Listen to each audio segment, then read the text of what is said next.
Ito na mga kadayo, luto na po yung ating masarap na pinakbet. Ito po yung pinakbet na luto ko na nilagyan ko po ng atay balunan ng manok. Tara mga kadayo, kain na po tayo.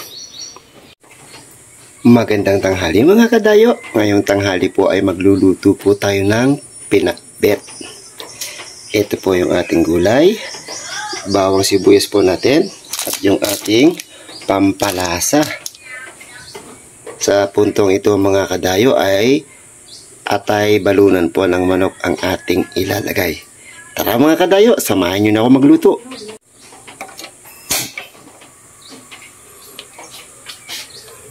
Ayan, napainit na po natin yung ating kawali. Ilalagay lang po natin yung sibuyas natin at yung bawang.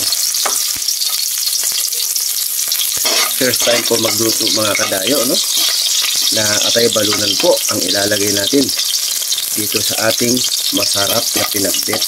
Ilalagay na po natin yung atay balunan ng manok.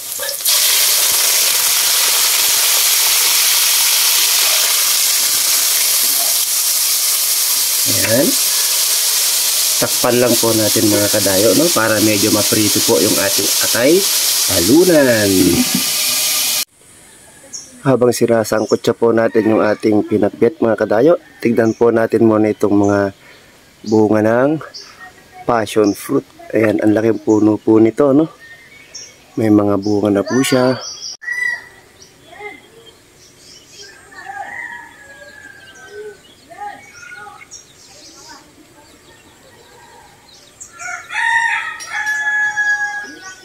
Buksan na po natin. Wow. Haluin lang po natin.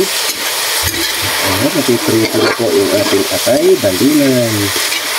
Yan po ang gusto natin mangyari. Yung medyo maprito po ano, yung ating atay balunan. Para po masarap ito sa ating pinakbet. First time ko po magluto ng pinakbet na ang gamit ko po ay atay balunan ng manok. Susunod po natin ilalagay. Unahin po natin yung kalabasa. Bakit po kalabasa? Kasi po medyo matigas po yung kalabasa, ano? Yung mga ibang gulay po mamaya ay pagsabay-sabay na po natin. Palambutin lang po natin ng konti itong ating kalabasa. Ayan, palambutin lang po natin ng konti yung ating kalabasa. Sa puntong ito mga kadayo, tignan po natin. Wow! Tignan nyo naman mga kadayo, no? Naprito po ng konti yung ating atay balunan. Isusunod na po natin yung ating talong, kalabasa at ampalaya. Ito po yung ating masarap na ulam sa tanghalian. Maglalagay na lang po tayo ng panimpla. Ito po yung gagamitin ko panimpla. Ayan, nakikita niyo po yan. Tinataktak ko lang po ng ganyan yung ating panimpla. Ayan, kita niyo po. Maglalagay din po tayo nito para mas lalo pong sumarap. Kayo na pong bahala kung ano pong tawag niyo doon.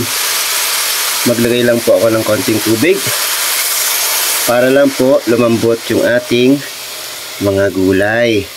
Ang next po natin ilalagay ay konting asin lang po muna, no? Mamaya titikman po natin yan kapag kumulo po. Kaya konting asin lang po muna ilalagay natin. Haluin lang po natin yung ating mga gulay. Gagawin po natin, tatakpan lang po muna natin, ano? First time ko po magluto ng ganito mga kadayo. Pinakbet po at yung sahog ko po ay atay balunan po ng manok. Ayan, tatakpan po natin para lumambot po yung ating mga gulay. Ayan, saglit na lamang po ay luto na po yung ating masarap na pinakbet. Kumukulo na po siya. Titikman na po natin. At magdadagdag po tayo ng asin kung kulang po ng alat, ano? Yung iba po, bagoong isda ang nilalagay o kaya po yung alamang. Ayan mga kadayo, maglalagay lang po ako ng konti pa pong asin. At mamaya-maya po ay okay na po yung ating pinagpit. Dagdagan ko lang po ng konting asin pa. Ayan, okay na po. Ihalo lang po natin. Haluin lang po natin.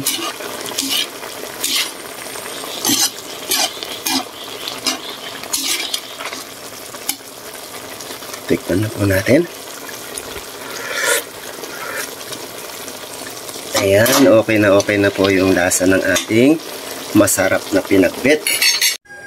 Kain na po tayo. Luto na po yung ating pinakbet.